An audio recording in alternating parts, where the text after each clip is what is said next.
ये स्वर चारों दिशाओं से आ रहे हैं। ऐसा प्रतीत हो रहा है कि हमें घेरा जा रहा है, किंतु हमें यहाँ कोई क्यों घेरेगा?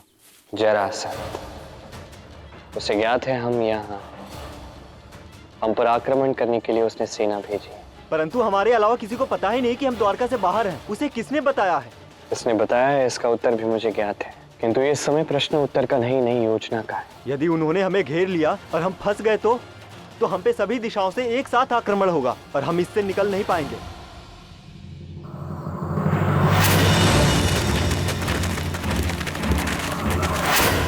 नहीं, अभी इनका घेरा पूर्ण नहीं हुआ है। इनके आक्रमण में अब भी समय शेष है। आप सभी मेरे साथ यहाँ प्रतीक्षा करें। उचित समय आने पर मैं जो भी आदेश दूंगा उसका पालन कीजिए। उचित है?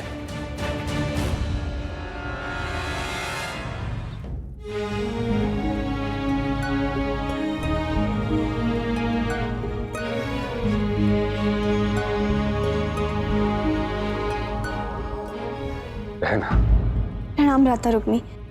अब श्री कृष्ण कहाँ है? क्या मुझे इन्हें बताना चाहिए कि कान्हा जामवंत जैसे महायोद्धा से लड़ने वाला है? नहीं नहीं, ये बताना उचित नहीं होगा। कान्हा वहीं रुका है, वो मणि ढूंढ रहा है, किंतु यहाँ द्वारका की सुरक्षा के लिए कोई था नहीं तो उसने मुझे यहाँ भेज दी। दाऊ, मैं जानती हूँ कि आप कुछ तो छुपा रहे हैं, और मैं ये भी जानती हूँ कि आप इसलिए कर रहे हैं ताकि रुक्मिणी और चिंतित ना हो। क्या हमने इस वन को चारों दिशाओं से घेर लिया है? जी सेनापति जी। तो चलाओ बाण, इससे कृष्ण और उसकी सेना के साथ होने का अनुमान हो जाएगा। सैनिकों, ढाल का प्रयोग करो।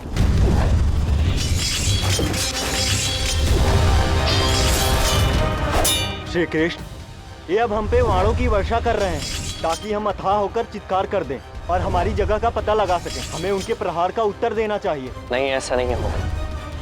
यदि ये चित्कार इक्षराज जामवंत ने सुन गए, यदि उन्हें ज्ञात हुआ कि यहाँ युद्ध हो रहा है, तो वो मणि हम प्राप्त नहीं कर पाएंगे जिसे हम प्रेम पूर्ण रूप से प्राप्त करना चाहते हैं। हो सकता है इसे सुनकर वो हम पर आक्रमण करते हैं। कोई सैनिक जाकर जरासंध की सेना पर दृष्टि रखो। यदि वो हमारे समीप पहुंचते हैं तो हमें सूचित कर दिया जाए।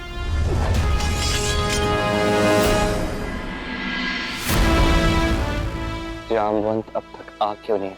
श्री कृष्ण, जरासंध की सेना बहुत निकट आ चुकी है, किसी भी क्षण युद्ध छिड़ सकती है। अब मुझे ऋक्षराज जामवंत का आवाहन करना ही होगा, कोई विकल्प शेष नहीं।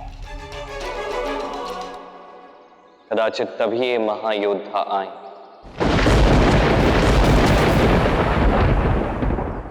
ऋक्षराज जामवंत, मैं आपका आवाहन कर रहा हूं, आवाहन कर रहा हूं।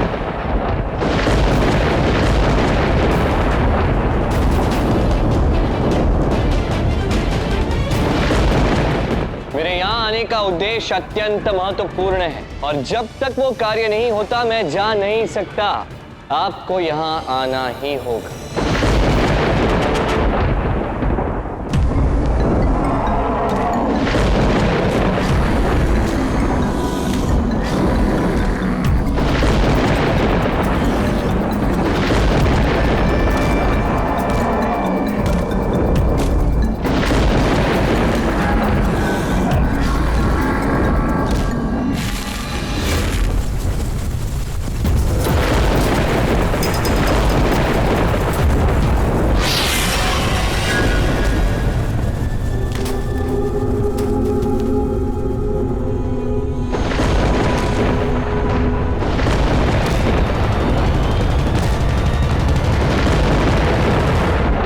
ऋक्षराज जामवंत को द्वारकाधीश कृष्ण का प्रणाम। मेरी पुत्री ने तुम्हारा परिचय दिया था, केवल इतना बता दो कि महाबली चिरंजीवी जामवंत का आवाहन करने का दुस्साहस तुमने कैसे किया? आपकी पुत्री के गले में जो मणि है वो हमारे राज्य का है ऋक्षराज।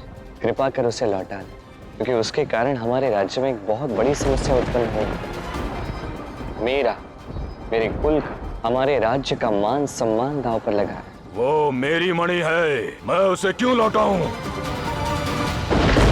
मैं प्रेम से आपको निवेदन करता हूँ ऋक्षराज, कृपा करके लौटा दे। और जो मैंने प्रेम से ना दिया तो क्या बल से छीन लोगे? कदाचित आप नहीं जानते, युगों युगों से इस धरती पे बलशाली योद्धा मेरे से कोई नहीं है। आप मुझ पे शक्ति का प्रयोग करेंगे, शक्ति से मणि छीनेंगे। अच्छा, यदि यही होगा, ये कोमल शरीर लेकर लौट जाओ, अन्यथा मारे जाओगे। देखिए, यदि ये कार्य किए बिना मैं यहाँ से चला गया तो ये अधर्म होगा। ये मैं नहीं होने दे सकता। तो ठीक है।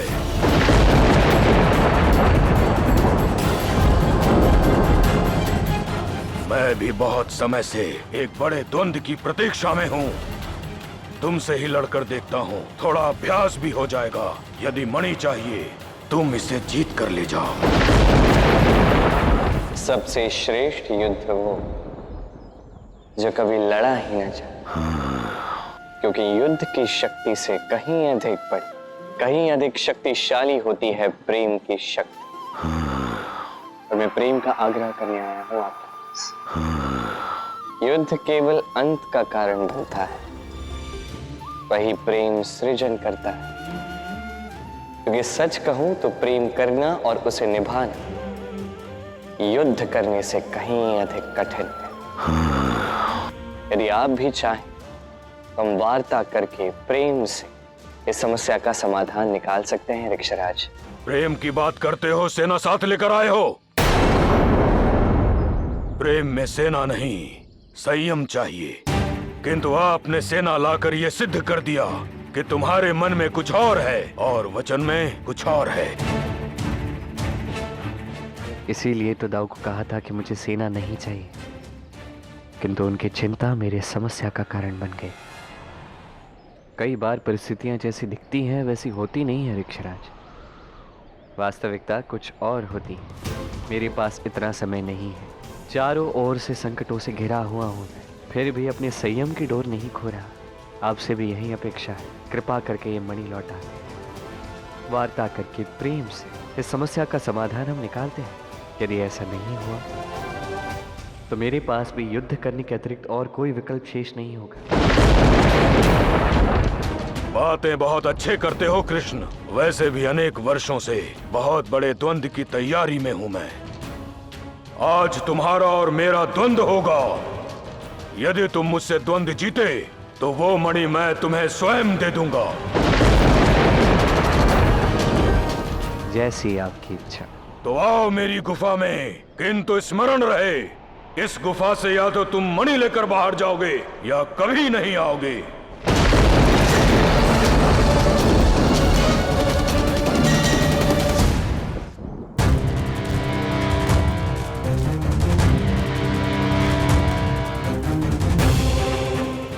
वो कृष्ण मुझसे द्वंद्व करने के लिए गुफा में आ रहा है।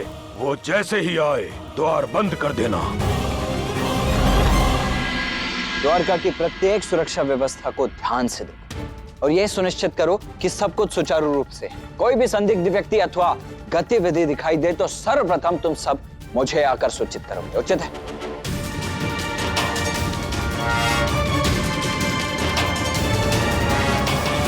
बलराम जी, एक प्रश्न था मेरे मन में। पूछो।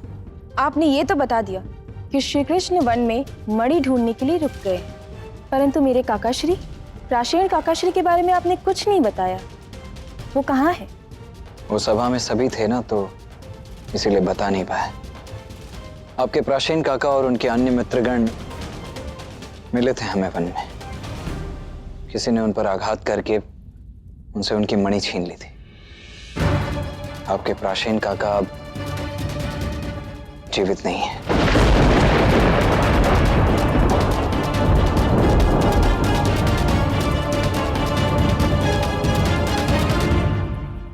सेमंतक मणि के विषय में और तो किसी को ज्ञात नहीं था। कदाचित श्री कृष्ण ने लालच में आके मेरे काकाश्री को मार दिया। सबने मुझसे कहा कि मेरे काकाश्री की मृत्यु हो गई, परंतु मैंने कभी विश्वास नहीं किया। आपके भ्राता केवल चोर नहीं, श्री कृष्ण एक हत्यारे भी है।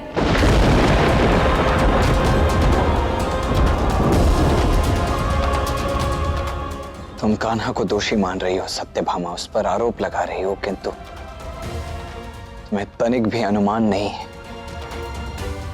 कि उस मणि के लिए कान्हा कितना बड़ा संकट मोल ले रहा है। कृष्ण की लीला है, कृष्ण की महिमा है, कृष्ण का गौरव धर्म सार है, कण कण में काया है, कृष्ण की माया है, जन उद्धार का ये अवतार है। कृष्ण की लीला है, कृष्ण की महिमा है, कृष्ण का गौरव धर्म सार है,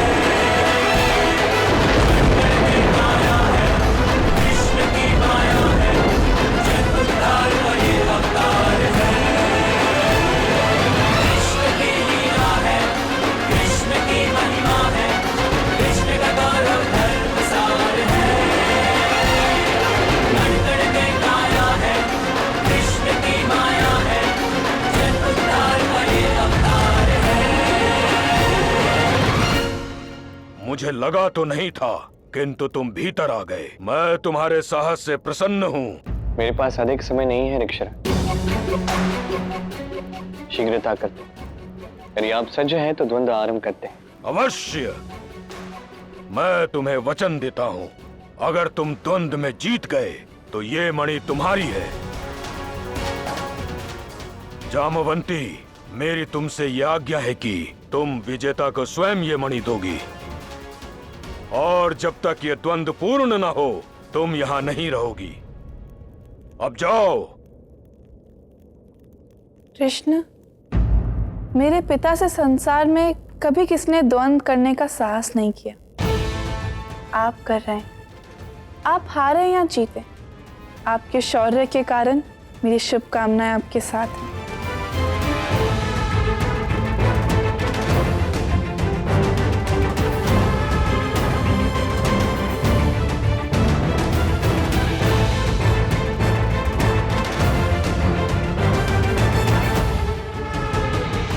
मैं जानता हूं तुम साहसी हो, किंतु मैं वो हूं जो युगों युगों से जीवित है। मैं वो हूं जो एक ही प्रहार में रावण को धराशायी कर दिया था। मैंने मेघनाथ को परास्त कर दिया था, जिसने एक ही क्षण में वामन नारायण के विराट अवतार के 4 चक्कर लगा लिए थे। तुम शीघ्र ही मुझसे हार जाओगे।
मैं अपने इन नाखूनों से तुम्हारी छाती फाड़ दूंगा।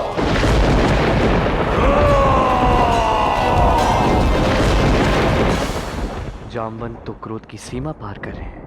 प्रतीत होता है अपनी समस्त शक्ति इस युद्ध में लगा देंगे। ऐसा ही चलता रहा तो इस युद्ध का अंत कब होगा? इन्हें परास्त करना कठिन प्रतीत हो रहा है।